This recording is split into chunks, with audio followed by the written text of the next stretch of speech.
Welcome to Luca and Miguel. Enjoy the video. In this video, I will show you how to play Zach Bryan's beautiful song, In Dreams, on your guitar.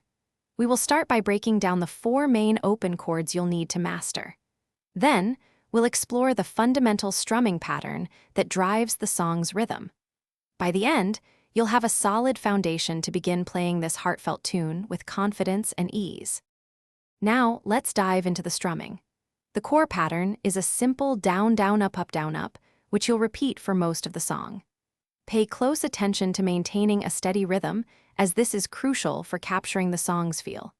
We'll also discuss subtle variations in strumming intensity to add depth, ensuring your playing sounds dynamic and engaging from start to finish.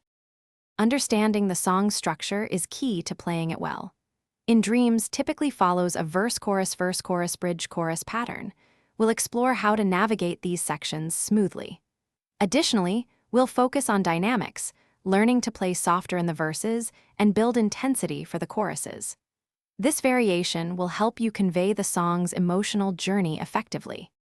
Consistent practice is your best friend for mastering In Dreams.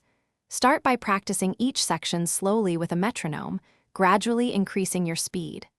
Listen to Zach Bryan's original recording frequently to internalize the timing and feel. Don't be afraid to make mistakes. They are part of the learning process. With dedication, you'll be playing this beautiful song in no time. Thanks for watching and please subscribe. It's the best investment you'll ever make.